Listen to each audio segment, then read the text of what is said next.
मेरे साथियों नमस्कार। यहाँ पर हम अच्छी तरीके से लेकर आ गए हैं आपके लिए एक और वीडियो अर्थशास्त्र की, जो कि आपके लिए बेहद इंपॉर्टेंट और बेहद ही महत्वपूर्ण है। ठीक है ना। यहाँ पर हम बात करेंगे इंटरमीडिएट परीक्षा उत्तर प्रदेश की, जो कि आपके लिए बेहद इंपॉर्टेंट है और बेहद ही महत्वपूर्ण है। ध्यान दीजिएगा, मैंने तो आज कॉपी के बारे में बहुत सारा बता दिया है, लेकिन आज कॉपी के बारे में नहीं बताएंगे यहाँ पर। ठीक है ना। सभी लोग क्या करेंगे, वीडियो को ज़्यादा शेयर करेंगे, लाइक कमेंट सब जरूर कर देंगे। साथ ही साथ आप सभी लोग बेल आइकन को जरूर दबा लेंगे। ठीक है ना।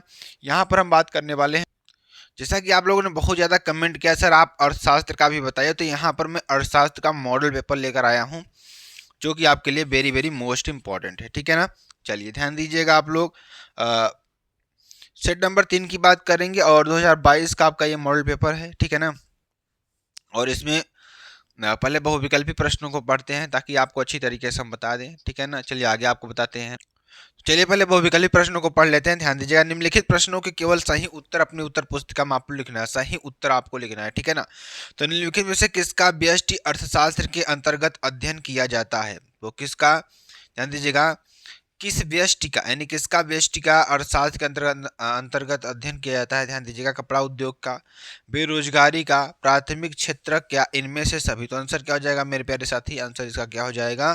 प्राथमिक क्षेत्र का। ठीक है ना। अगला क्वेश्चन ध्यान दीजिएगा, इनमें से निम्नलिखित में से कौन सा व्यष्टि अर्थशास्त्र का एक उदाहरण नहीं है? ऐसा कौन सा व्यष्टि है जो अर्थशास्त्र का एक उदाहरण नहीं है?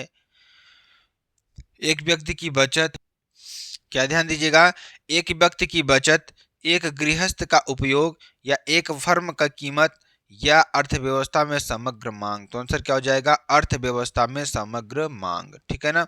अगला अगला क्वेश्चन आपके लिए क्या है, चाय की कीमत में वृद्धि से चीनी की मांग में होगी। अगर चाय की कीमत में अगर वृद्धि होगी तो चीनी की मांग में क्या होगी? ध्यान दीजिएगा, यहाँ पर चार ऑप्शन दिया है, कमी, स्थिरता, वृद्धि, या इनमें से कोई, तो क्या हो जाएगा? कमी हो जाएगी। ठीक है। अगर चाय की कीमत में अगर वृद्धि हो जाएगी तो लोग चाय कम पियेंगे, तो चीनी की मांग क्या हो जाएगी? कम हो जाएगी। ठीक है ना। चलिए आगे चलते हैं, ध्यान दीजिएगा। आगे देखिए अगला क्वेश्चन कि विलासिता की वस्तुओं को मांग की कीमत लोच होती है। जो विलासिता की वस्तुओं की मांग होती है, इसकी कीमत की लोच क्या होती है? इकाई से अधिक, इकाई से कम, या शून्य, या अनंत? क्या हो जाएगा? इकाई से अधिक आपका होता है। ठीक है ना। सभी लोग अच्छी तरीके से पढ़ेंगे यहाँ पर। अगला क्वेश्चन, कुल परिवर्ती लागत बराबर क्या होता है? तो औसत परिवर्ती लागत गुणित कुल उत्पादन मात्रा, या औसत परिवर्ती लागत प्लस कुल उत्पादन मात्रा, या औसत परिवर्ती लागत माइनस कुल उत्पादन मात्रा, या औसत परिवर्ती लागत भागे कुल उत्पादन मात्रा? तो आंसर क्या हो जाएगा? औसत परिवर्ती लागत। यहाँ पर अगर आप देखेंगे तो औसत परिवर्ती लागत, यहाँ पर अगर देखा जाए तो यहाँ पर क्या हो जाएगा? औसत परिवर्ती लागत किसके बराबर होती है? औसत परिवर्ती लागत प्लस कुल उत्पादन मात्रा आपकी होती है। यहाँ पे आप क्या कर लेंगे? प्लस लगा लेंगे। ठीक है ना। चलिए आगे आपको बताते हैं अगला क्वेश्चन, ध्यान दीजिएगा। अगला क्वेश्चन क्या है कि विश्वव्यापी मंदी किस वर्ष में प्रारंभ हुई थी? तो विश्वव्यापी मंदी किस वर्ष में प्रारंभ हुई थी आपको ये बताना है। तो 1929 में, 1930 में, 1931 में, 1932? आंसर क्या हो जाएगा आपका? 1929 में आपको प्रारंभ हुई थी। बाजार संतुलन है, तो बाजार संतुलन क्या होता है? बाजार मांग बराबर बाजार की पूर्ति। ठीक है ना। आपके लिए हो जाएगा अगला क्वेश्चन, निम्नलिखित निम्नलिखित में से कौन सा एक समष्टि अर्थशास्त्र विषय नहीं है? ऐसा कौन सा है जो समष्टि अर्थशास्त्र का विषय नहीं है? तो मांग का नियम। क्या कौन सा? मांग का नियम आपका आंसर हो जाएगा। समष्टि अर्थशास्त्र के प्रवर्तक प्रवर्तक कौन थे? तो समष्टि अर्थशास्त्र के प्रवर्तक कौन थे मेरे प्यारे दोस्त? कौन थे यहाँ पर? कौन थे? जे एम कीन्स। कौन थे? जे एम कीन्स आपका आंसर हो जाएगा। ठीक। अगला क्वेश्चन ध्यान दीजिएगा, भारत में राष्ट्रीय आय का आकलन किसके द्वारा किया जाता है? तो भारत में ध्यान दीजिएगा, तो यहाँ पर जो भारत के राष्ट्रीय आय के आकलन किसके द्वारा किया जाता है? किसके द्वारा? केंद्रीय सांख्यिकी संगठन के द्वारा किया जाता है। ठीक है ना। चलिए अब लघु उत्तरीय प्रश्नों को पढ़ लेते हैं, जो कि आपके लिए बेहद इंपॉर्टेंट हैं। व्यष्टि अर्थशास्त्र को परिभाषित कीजिए। तो व्यष्टि अर्थशास्त्र व्यक्तियों के सुपरिभाषित समूहों के आर्थिक कार्यों का अध्ययन है। ठीक है ना। और कीमत रेखा क्या है, क्या कीमत रेखा क्या है आपको बताना है। तो कीमत रेखा या फर्म का मांग वक्र एक फर्म का औसत संप्राप्ति वक्र होता है, क्योंकि औसत संप्राप्ति का अभिप्राय कीमत से है तथा मांग वक्र के उत्पादन की कीमत और मांगी गई मात्रा में संबंध आपको दर्शाता है। ठीक है ना। 13 नंबर की बात करेंगे, ध्यान दीजिएगा। स्थिर लागत से आप क्या समझते हैं आपको बताना है। तो स्थिर लागत से हमारा तात्पर्य यह है उन साधनों से है जिससे हम क्या करते हैं, मेरे बड़े दोस्त। तो यहाँ पे देखिए क्या होता है, कीमत रेखा या फर्म का मांग वक्र एक फर्म का औसत संप्राप्त क्या होता है, वक्र होता है, क्योंकि औसत संप्राप्ति का अभिप्राय कीमत से है तथा मांग वक्र के उत्पादन की कीमत और मांगी गई मात्रा में संबंध दर्शाता है। ठीक है ना। अगला क्वेश्चन ध्यान दीजिएगा, क्या कह रहा है कि स्थिर लागत से आप क्या समझते हैं। तो स्थिर लागत से हमारा तात्पर्य उन साधनों से है जिनसे हम मात्रा और उनके लोगों को शीघ्रता से बदल सकते हैं। इसके अलावा परिभाषा जो हम ले सकते हैं कि कम समय में दिए गए साज समाज का अधिक या कम उपयोग करके उत्पादन को बदला जा सकता है। ठीक है ना। चलिए आगे देखते हैं। फर्म के द्वारा, ध्यान दीजिएगा क्या कर रहा है, फर्म के द्वारा प्राप्त लाभ का क्या अभिप्राय है ये आपको बताना है। तो इसे उत्पादन लागत कहते हैं। क्या कहते हैं, उत्पादन लागत कहते हैं। एक बार जब, ध्यान दीजिएगा, एक बार जब निर्गत उत्पन्न हो जाता है तो फर्म बाजार में बेच देती है और आगम प्राप्त करती है। आगम तथा लागत के बीच अंतर को फर्म लाभ कहते हैं। ठीक। हम यह मानते हैं कि एक फर्म का उद्देश्य अधिकतम लाभ जितना वह कर सके, ठीक है ना, प्राप्त करना है। ठीक है ना। चलिए अगला देखते हैं, ध्यान दीजिएगा। अगला क्वेश्चन क्या है आपके लिए, क्वेश्चन आपके लिए बहुत इंपॉर्टेंट है। ठीक है ना।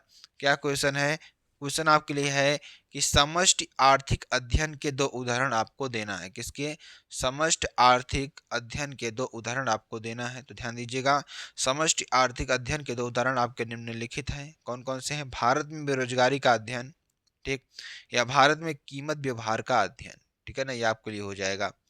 अगला क्वेश्चन क्या है कि मध्यवर्ती वस्तुएं, ध्यान दीजिएगा यहाँ पर मध्यवर्ती वस्तुएं क्या होती हैं। तो मध्यवर्ती वस्तुएं वे वस्तुएं होती हैं जिन्हें अन्य वस्तुओं के उत्पादन में कच्चे माल अपना अथवा लागत के रूप में प्रयोग में किए जाते हैं। ठीक है ना, ये आपके लिए हो जाएगा। अथवा जिन्हें पुनः बिक्री के लिए फर्मों द्वारा खरीदा जाता है। ठीक है ना। जैसे एग्जाम्पल तौर पर मैं देखूं तो ऑटोमोबाइल निर्माण के लिए इस्पात की चादर का उपयोग तथा बर्तन बनाने के लिए तांबे का प्रयोग किया जाता आदि। ठीक है ना। अगला क्वेश्चन, समग्र मांग से आप क्या समझते हैं ये आपको बताना है। तो समग्र मांग क्या होती है मेरे प्यारे दोस्त, क्या होती है मैं आपको बताना चाहूंगा। तो ध्यान दीजिएगा, मध्यवर्ती वस्तुएं क्या होती हैं। ध्यान दीजिएगा यहाँ पर मध्यवर्ती वस्तुएं वे होती हैं जिन्हें अन्य वस्तुओं के उत्पादन में कच्चे माल अथवा आगत के रूप में प्रयोग किए थे, आपको हमने बताया। ठीक है ना। समग्र मांग क्या होती है। तो समग्र मांग से अभिप्राय एक वर्ष की अवधि में किसी अर्थव्यवस्था में उपभोग तथा निवेश या व्यय एवं शुद्ध निर्यातों से है। ठीक है ना। चलिए अगला देखते हैं, ध्यान दीजिएगा क्या होता है। उपभोग की सीमांत प्रवृत्ति क्या होती है। उपभोग की जो सीमांत प्रवृत्ति होती है वह क्या होती है। तो सीमांत उपभोग की प्रवृत्ति क्या होती है मेरे प्यारे दोस्त, क्या होती है, आय के परिवर्तन के कारण उपभोग में परिवर्तन के अनुपात को सीमांत उपभोग प्रवृत्ति कहते हैं। यह बढ़ी हुई आय का वह भाग है जो उपभोग पर खर्च किया जाता है। उपभोग में परिवर्तन डेल्टा सी को आय में परिवर्तन डेल्टा वाई से भाग करके एमपीसी को ज्ञात किया जाता है। ठीक। और डेल्टा सी उपयोग में परिवर्तन, डेल्टा वाई आय में परिवर्तन। ठीक है ना, ये आपके लिए हो जाएगा। अ, अगला क्वेश्चन ध्यान दीजिएगा क्या है कि सीमांत उपभोग प्रवृत्ति किस प्रकार सीमांत बचत प्रवृत्ति से संबंधित है ये आपको बताना है। ठीक है ना। चलिए आगे देखते हैं। यहाँ पर सीमांत उपभोग प्रवृत्ति की बात करेंगे। आय के परिवर्तन के कारण, किसके कारण, आय के परिवर्तन के कारण उपभोग में परिवर्तन के अनुपात को सीमांत उपभोग प्रवृत्ति कहते हैं।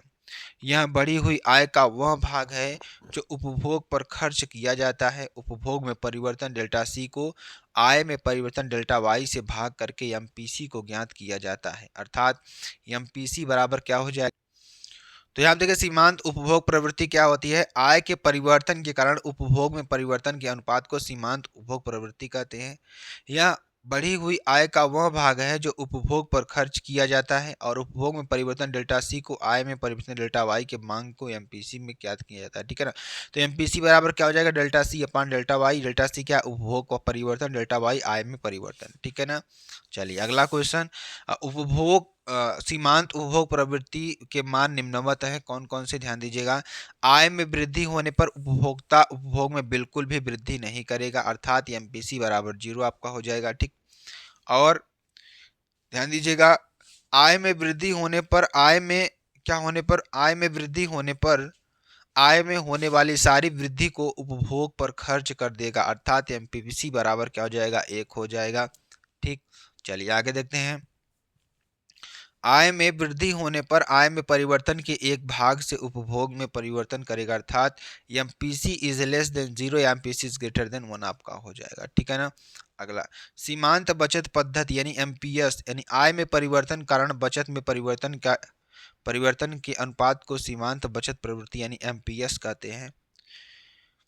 यह उस बढ़ी हुई आय का वह भाग या अनुपात है जो बढ़ी हुई आय से बचाई गई है। बचत में परिवर्तन डेल्टा एस को आय में परिवर्तन डेल्टा वाई से भाग करके एमपीएस ज्ञात किया जा सकता है, यानी कि अर्थात एमपीएस बराबर delta S upon delta Y. ठीक है ना।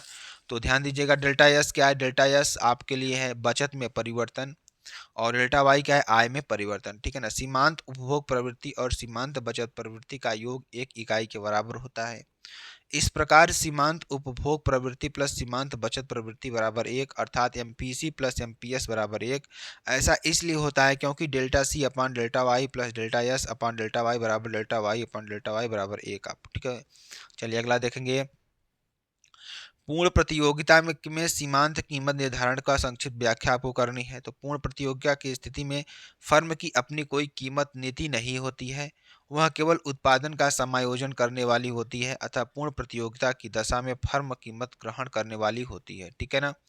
ये आपके लिए हो जाएगा। चलिए आगे आपको दिखाते हैं, ध्यान दीजिएगा।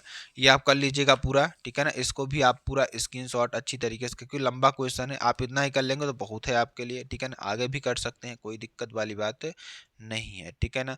चलिए आगे देखेंगे। इसको भी आप पूरा अच्छी तरीके से करके पढ़ लीजिएगा। ठीक। पढ़ लेंगे, आधा भी कर लेंगे तो कोई दिक्कत वाली बात नहीं होगी। ठीक है ना। ये आप पूरा कर लीजिएगा। उसके बाद ध्यान दीजिएगा, यहाँ पर भी आपका है। ठीक है ना। इसको आप कर लीजिएगा। अगला क्वेश्चन देखिए, मैं आपको बताता हूँ क्या क्वेश्चन है। क्वेश्चन है कि गुणक क्या होता है, विवेचना कीजिए। गुणक क्या होता है, चलिए मैं आपको बताता हूँ गुणक क्या होता है। कि जब अर्थव्यवस्था में विनियोग किया जाता है, क्या कहता है, जब अर्थव्यवस्था में क्या कहता है, विनियोग किया जाता है या सरकार द्वारा व्यय किया तो जाता है तो उसके कारण अर्थव्यवस्था में आय में कमी कई गुनी वृद्धि है, कई गुनी वृद्धि होती है।